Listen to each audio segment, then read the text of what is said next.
কি বস খিলিকা নেকি খিলিকা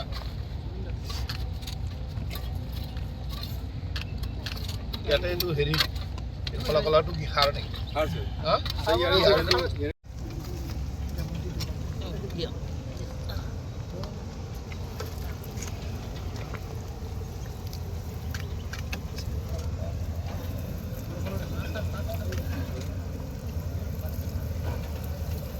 বেছিকৈ দিব লাগিব দেই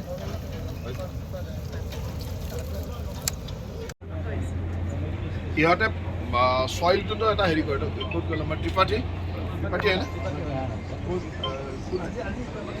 आप लोग ये सॉइल का भी तो ये करता है ना क्या करते हैं पहले सॉइल कितना मीटर तक वो सॉइल का कितना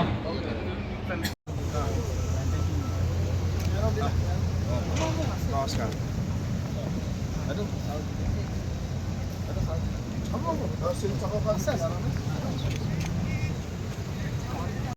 सब आহি পালে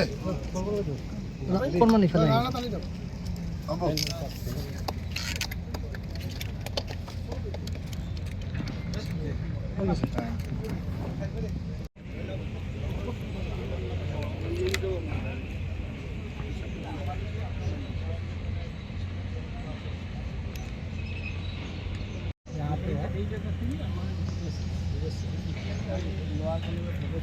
এইখিনি আমাৰ এই হেণ্ডলুম টেণ্ডলুমৰ জেগাত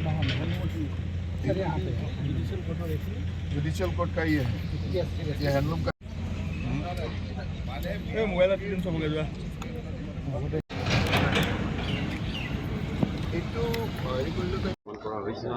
নতুন কনসেপ্ট এটা আজি মই ভাবো যে গুৱাহাটীৰ কাৰণে আমি এটা সুদূৰ প্ৰসাৰী ভৱিষ্যতে বহুত ডাঙৰ গুৱাহাটীখনক জীবন্ত কৰি ৰখাত এই প্ৰজেক্টে সহায় কৰিব এয়া হ'ল নগৰীয়া বন উদ্যান বৰাগত আপোনালোকে দেখিছে যে ইয়াতে আগতে এখন ডাম্পিং গ্ৰাউণ্ড আছিলে এই ডাম্পিং গ্ৰাউণ্ডখন আমি এতিয়া ক্লিয়াৰ কৰি আছিলোঁ ডাম্পিং গ্ৰাউণ্ডটো আমি প্ৰচেছিং কৰি লিগেচি ৱেষ্টটো প্ৰচেছিং কৰি ইয়াৰ পৰা কমপ্লিট লিগেচি ৱেষ্ট নোহোৱা কৰিলোঁ যিটো দীপৰ বিলৰ লগত একদম সংযোগ হৈ আছিল আৰু এই লিগেচি ৱেষ্টৰ বেয়া পানীবিলাক দীপৰ বিললৈ যোৱাৰ কাৰণে দীপৰ বিল খুব প্ৰদূষিত হৈছিল আৰু সেইকাৰণে আমি দীপৰ বিলৰ ওচৰত থকা এই ডাম্পিং গ্ৰাউণ্ডখন কমপ্লিটলি প্ৰচেছিং কৰি ক্লিয়াৰ কৰিলোঁ ক্লিয়াৰ কৰাৰ পিছত এতিয়াও কাম চলি আছে প্ৰায় শেষ হৈ আহিছে আৰু ইয়াত আমি প্ৰায় 500 বিঘা মাটি আমি পুনৰুদ্ধাৰ কৰিলোঁ এই 500 বিঘা মাটিত আমি এটা প্ৰকল্প হ'ব তাৰ 1 পৰা 150 বিঘা মাটিত নগৰীয়া বন উদ্যান হ'ব আৰু আজি এই নগৰীয়া বন উদ্যানৰ আমি শুভাৰম্ভণি কৰিলোঁ প্ৰায় 150 বিঘা মাটিত যে নগৰীয়া বন উদ্যান হ'ব এই নগৰীয়া বন উদ্যানটো মিয়াৱাকি বুলি যিটো নতুন পদ্ধতিৰে য'ত 10 টাইমছ গ্ৰোথ হয় তাৰমানে এডাল গছ 10 বছৰত 100 বছৰীয়া গছৰ দৰে হয় গতিকে এবছৰত 10 বছৰৰ গছৰ দৰে হয় তেনেকুৱা ধৰণৰ এটা মিয়াৱাকি পদ্ধতিত আমি গছখিনি লগাম 150 বিঘা মাটিত যেতিয়া ইয়াত বনাঞ্চল হৈ পৰিব নগৰীয়া বন উদ্যান আৰু ইয়াত কমপ্লিটলি লোকেল স্পেচিছ আজিয়ে মই শিলিখা গছ ৰুইছোঁ আমাৰ অসমৰ যিবিলাক লোকেল স্পেচিছ স্থানীয় প্ৰজাতিৰ গছ সেই গছবিলাকে আমি ইয়াত লগাম 150 বিঘা মাটিত যেতিয়া ডাঙৰ বন উদ্যান হ'ব ইয়াত এখন ডাঙৰ ফিল্ড আমি প্লেন কৰিছোঁ য'ত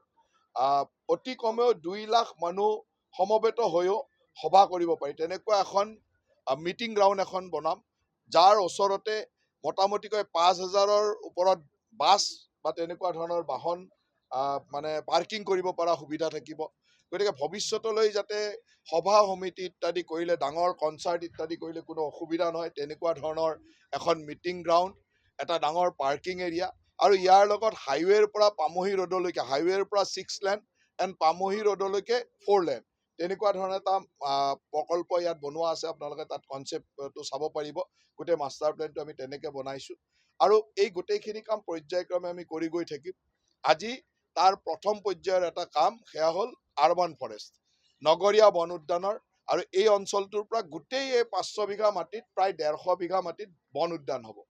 আৰু তাৰ লগে লগে প্ৰায় 100 বিঘাৰো অধিক মাটিত আমি জলাশয় এতিয়া যিটো জলাশয় আছে তাক আকৌ খান্দি আমি তাক ডাঙৰ জলাশয় কৰিম গতিকে ৱাটাৰ ৰিটেনশ্যন কেপাচিটিটো বাঢ়িব গতিকে জলাশয়ো বৃদ্ধি হ'ব জংঘলো বৃদ্ধি হ'ব আৰু মই ভাবোঁ যে আমাৰ যিসকল কনচালটেণ্টে ইয়াত ডাইৰেকশ্যন দি আছে তেখেতসকলে কৈ আছে যে ভৱিষ্যতৰ গুৱাহাটী মহানগৰীৰ কাৰণে হাৰ্ট এণ্ড কিডনী, গুৱাহাটী মহানগৰীৰ হৃদয় আৰু কিডনী হিচাপে ব্যৱহৃত হ'ব, য'তে পানীৰ পৰা বায়ুৰ পৰা সকলো সুন্দৰ প্ৰদূষণৰ পৰা মুক্ত কৰাৰ কাৰণে গুৱাহাটীখনত এইটো এটা ডাঙৰ প্ৰকল্প হ'ব। আৰু যেতিয়াই প্ৰকল্পটো সম্পূৰ্ণ হ'ব মই ভাবোঁ যে এটা বহুত ডাঙৰ মানে সিদ্ধান্ত লৈছে আমাৰ মাননীয় মুখ্যমন্ত্ৰী ডাঙৰীয়াৰ দিশ নিৰ্দেশনাত আমি এই গোটেই কামখিনি বহুদিনৰ পৰা আমি পৰিকল্পনা কৰি আনি আছিলোঁ আৰু আজি এটা সফল ষ্টেজলৈকে আনি আজি প্ৰথম আৰম্ভ কৰিব পাৰিলোঁ। আজি 150 বিঘা মাটিৰ এই নগৰীয়া বন উদ্যানৰ এটা অংশত আমি জাষ্ট গছপুলি লগাই ইয়াৰ কাম আৰম্ভ কৰিলোঁ। ইয়াৰ পিছত আমি ক্ৰমাগতভাৱে দেখি আছে যে আমি শিলহাকত যিবিলাক মাটি আমি খনন কৰিছোঁ সেই মাটিবিলাক কাৰণ এইবিলাক সাৰুৱা মাটি, তাক ইয়ালৈ স্থানান্তৰ কৰিছোঁ যাতে ইয়াত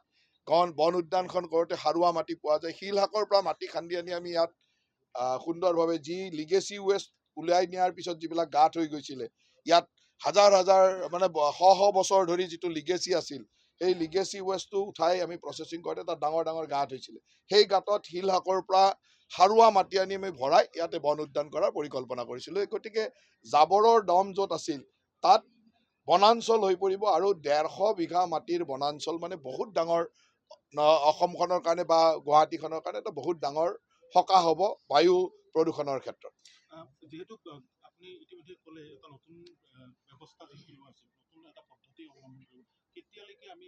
সম্পূৰ্ণ বনাঞ্চলখন চাওক, এতিয়া এই কথাটো এনেকুৱা যে আমি ইয়াৰে কিছুদিন আগত আমাৰ যি আমাৰ এইটো কি কয় বঘৰবাৰী ন কি কয় বৰবাৰী অঞ্চলত আমি ইয়াৰ এটা এক্সপেৰিমেণ্ট চলাইছিলোঁ। বৰবাৰী অঞ্চলত যদি আপোনালোকে যায় প্ৰায় 1 বছৰ আগত, প্ৰায় এবছৰতকৈ অলপ বেছি হ'ল, এবছৰ আগত তাত আমি মিয়াৱাকি পদ্ধতিৰে গছ লগাইছিলোঁ। এতিয়া 1 বছৰত সেই গছবিলাক 8 ফুট 10 ফুট ওখ হৈছে। গতিকে আমি তাক এটা এক্সপেৰিমেণ্ট কৰি বৰবাৰীৰ পাহাৰৰ ওপৰত আমি কৰি চালোঁ। তাত মাটিও একেবাৰে শিলৰ দৰে মাটি, খুব কঠিন মাটি আছিল, কিন্তু ইয়াততো সাৰুৱা মাটি। গতিকে মইতো ভাবোঁ যে ইয়াত আমি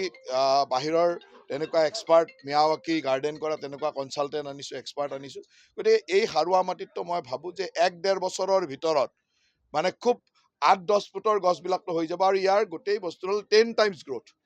নৰ্মেল গ্ৰ'থটো যিটো হয়, এডাল সাধাৰণ নৰ্মেল গছ এডাল 1 বছৰত যিমান গ্ৰ'থ হয় তাৰ 10 গুণ গ্ৰ'থ হয়। তাৰমানে 10 বছৰত 100 বছৰৰ গছৰ দৰে হয়, সেই ধৰণৰ গ্ৰ'থ এটা হয়। ইয়াৰ কাৰণে কিছুমান পদ্ধতি আছে, তাক ঘনকৈ লগাব লাগে, তাত মাটিটো প্ৰচেছিং কৰিব লাগে। এই কামবিলাক এতিয়া কৰিব। আজি যাত্ৰা আমি শুভাৰম্ভণি কৰিলোঁ আৰু এই গোটেই পদ্ধতিটো ব্যৱহাৰ কৰি মিয়াৱাকি পদ্ধতিৰে এই বনাঞ্চলখন গঢ়ি তোলা হ'ব।